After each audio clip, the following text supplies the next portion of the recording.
शांति। आज 30 नवंबर 2025 के अव्यक्त बाप दादा के महावाक्य हैं।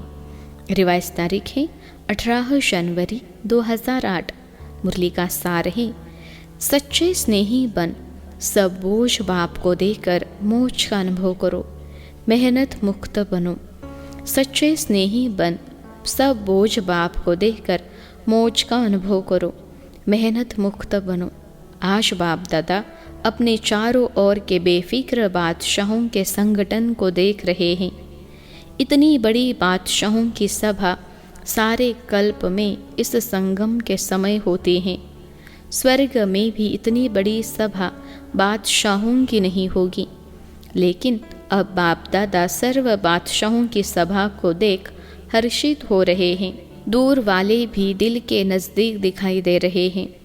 आप सब नयनों में समाये हुए हो, वह दिल में समाये हुए हैं। कितनी सुंदर सभा है। आज के विशेष दिवस पर सभी के चेहरों पर अव्यक्त स्थिति के स्मृति की झलक दिखाई दे रही है। सबके दिल में ब्रह्मा बाप की स्मृति समाई हुई है। आदि देव ब्रह्मा बाप और शिव बाप दोनों ही सर्व बच्चों को देख हर्षित हो रहे हैं। आज तो सवेरे 2 बजे से लेकर बाप दादा के गले में भिन्न भिन्न प्रकार की मालाएं पड़ी हुई थी। यह फूलों की मालाएं तो कॉमन हैं, हीरों की मालाएं भी कोई बड़ी बात नहीं है, लेकिन स्नेह के अमूल्य मोतियों की माला अति श्रेष्ठ है। हर एक बच्चे के दिल में आज के दिन स्नेह विशेष इमर्ज रहा। बाप दादा के पास 4 प्रकार की भिन्न भिन्न मालाएं इमर्ज थी। पहला नंबर श्रेष्ठ बच्चों की जो बाप समान बनने के श्रेष्ठ पुरुषार्थी बच्चे हैं। ऐसे बच्चे माला के रूप में बाप के गले में पिरोए हुए थे। पहली माला सबसे छोटी थी। दूसरी माला दिल के स्नेह समीप समान बनने के पुरुषार्थी बच्चों की माला, वह श्रेष्ठ पुरुषार्थी, यह पुरुषार्थी। तीसरी माला थी जो बड़ी थी, वह थी स्नेही भी, बाप की सेवा के साथी भी, लेकिन कभी तीव्र पुरुषार्थी और कभी तूफानों का सामना ज़्यादा करने वाले, लेकिन चाहने वाले संपन्न बनने की चाहना भी अच्छी रहती है। चौथी माला थी उलझने वालों की, भिन्न भिन्न प्रकार के बच्चों की अव्यक्त फरिश्ते फेस के रूप में मालाएं थी। बाप दादा भी भिन्न भिन्न मालाओं को देख खुश भी हो रहे थे और स्नेह और सकाश साथ साथ दे रहे थे। अभी आप सब अपने आप को सोचो, मैं कौन? लेकिन चारों ओर के बच्चों में विशेष संकल्प वर्तमान समय दिल में इमर्ज है कि अब कुछ करना ही है। यह उमंग उत्साह मेजॉरिटी में संकल्प रूप में है, स्वरूप में नंबरवार है, लेकिन संकल्प में है। बाप दादा सभी बच्चों को आज के स्नेह के दिन, स्मृति के दिन, समर्थी के दिन की विशेष दिल की दुआएं और दिल की बधाइयाँ दे रहे हैं। आज का विशेष दिन स्नेह का होने कारण मेजॉरिटी स्नेह में खोए हुए हैं। ऐसे ही पुरुषार्थ में सदा स्नेह में खोए हुए रहो। लवलीन रहो तो सहज साधन है स्नेह, दिल का स्नेह, बाप के परिचय की स्मृति सहित स्नेह, बाप की प्राप्तियों के स्नेह संपन्न स्नेह। स्नेह बहुत सहज साधन है, क्योंकि स्नेही आत्मा मेहनत से बच जाती हैं। स्नेह में लीन होने कारण, स्नेह में खोए हुए होने के कारण किसी भी प्रकार की मेहनत मनोरंजन के रूप में अनुभव होगी। स्नेही स्वतः ही देह के भान, देह के संबंध का ध्यान, देह की दुनिया के ध्यान से ऊपर स्नेह में स्वतः ही लीन रहते। दिल का स्नेह बाप के समीप का, साथ का, समानता का अनुभव कराता है। स्नेही सदा अपने को बाप की दुआओं के पात्र समझते हैं।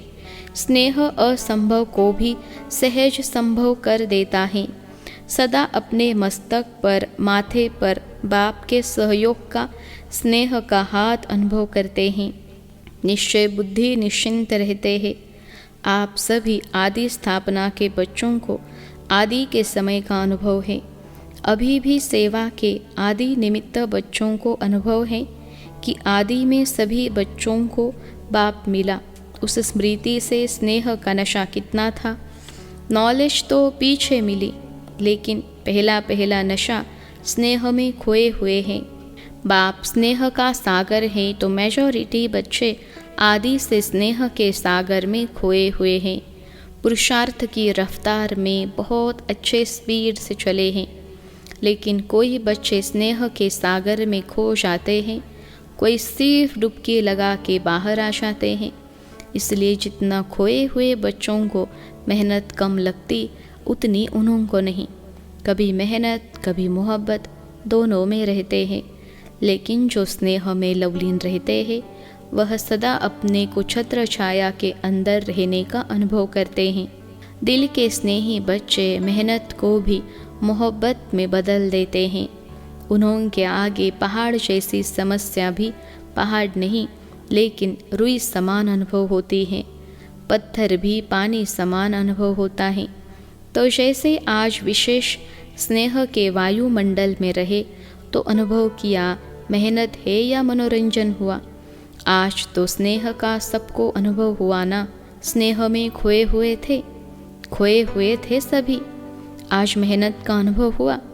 किसी भी बात की मेहनत का अनुभव हुआ। क्या क्यों कैसे का संकल्प आया, स्नेह सब भुला देता है।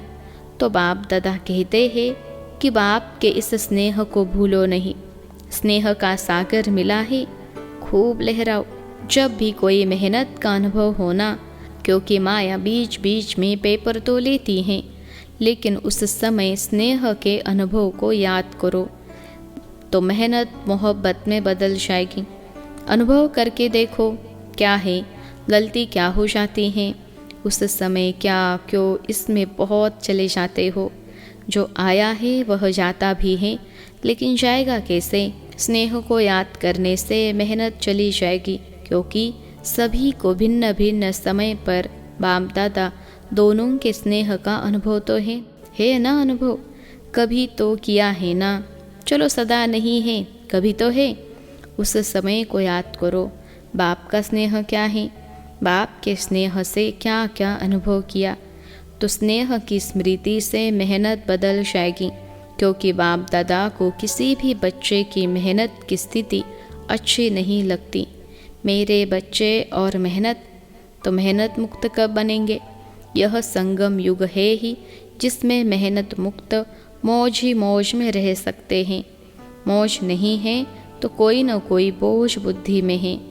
बाप ने कहा है बोझ मुझे दे दो, मैं पन को भूल ट्रस्टी बन जाओ।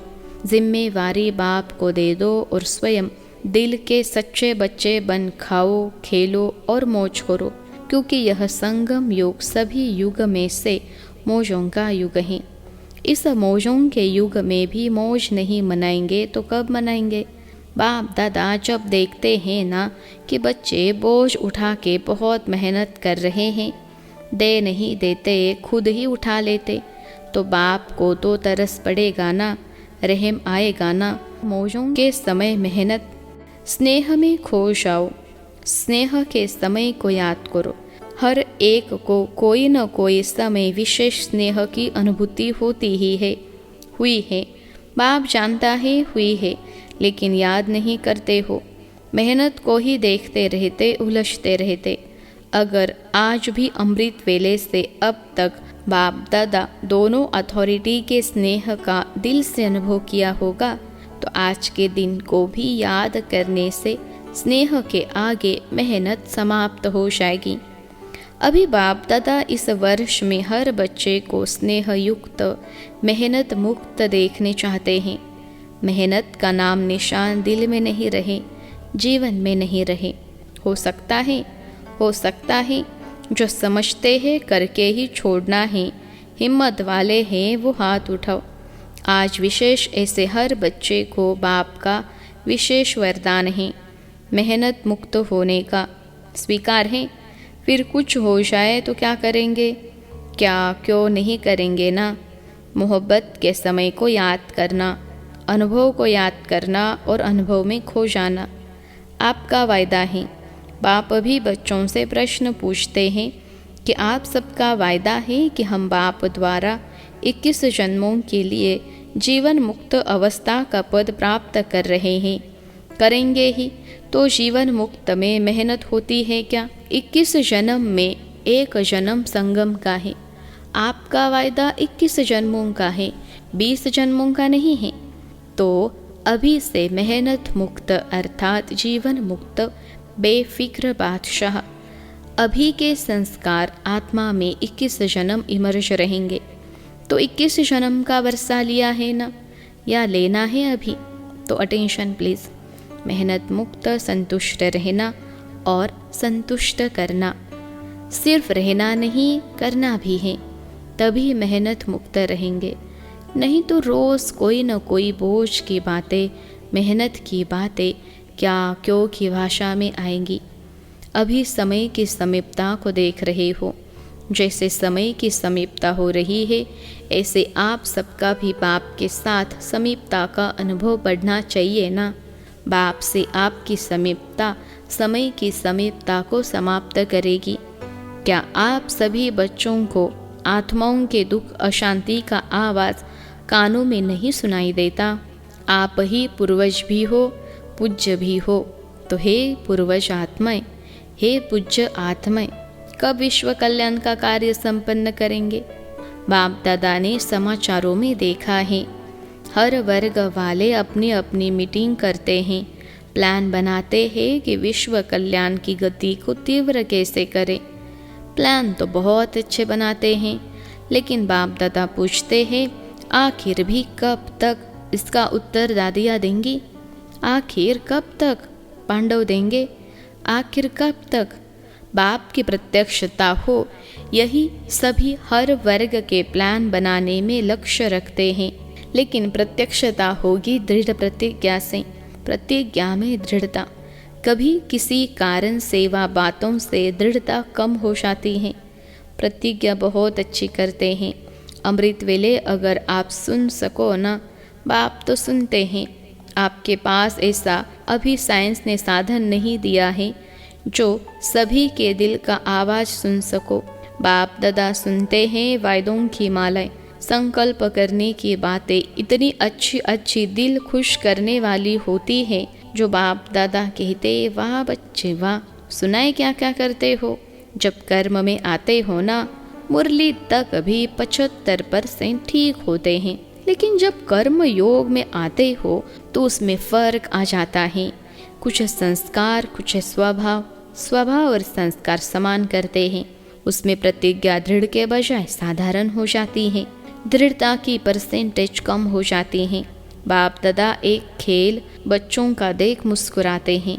कौन सा खेल करते हो बताए क्या? बाप दादा को तो खेल देखने में रहम आता है, मज़ा नहीं आता है, क्योंकि बाप दादा देखते हैं बच्चे अपनी बात दूसरे के ऊपर रखने में बहुत होशियार हैं। क्या खेल करते? बातें बना देते हैं। सोचते हैं कौन देखने वाला है, मैं जानूं मेरे दिल जाने। बाप तो परम धाम में सूक्ष्म वतन में बैठा है। अगर किसको कहो कि यह नहीं करना चाहिए तो खेल क्या करते हैं पता है? हाँ हुआ तो है, लेकिन ज़रूर डालते हैं। लेकिन क्या ऐसा था ना, ऐसा किया ना, ऐसे होता है ना, तभी हुआ। मैंने नहीं किया, ऐसे हुआ तभी। अभी इसने किया तभी किया, नहीं तो मैं नहीं करता। तो यह क्या हुआ? अपनी महसूसता रियलाइजेशन कम है। अच्छा मानो उसने ऐसा किया तभी आपने किया, चलो बहुत अच्छा। पहला नंबर वह हुआ, दूसरा नंबर आप हुए, ठीक है। बाप दादा यह भी मान लेते हैं आप पहला नंबर नहीं हैं, दूसरा नंबर है।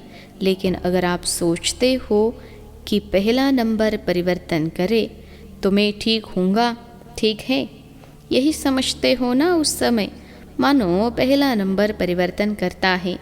बाप दादा और सभी पहले नंबर वाले को कहते आपकी गलती है, आपको परिवर्तन करना है, ठीक है। अच्छा अगर पहले नंबर वाले ने परिवर्तन किया तो पहला नंबर किसको मिलेगा?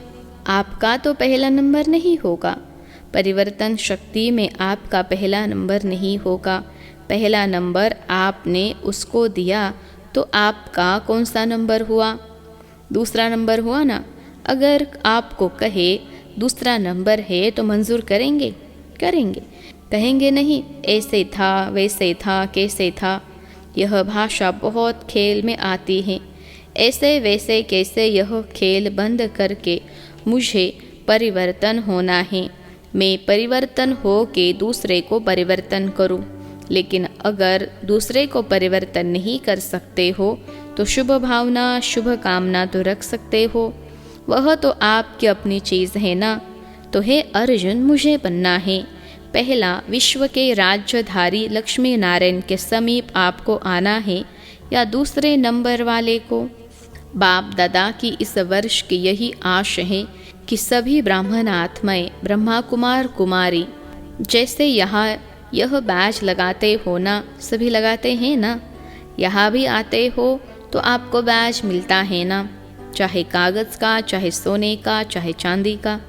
तो जैसे यहाँ बैज लगाते हो वैसे दिल में, मन में यह बैज लगाओ।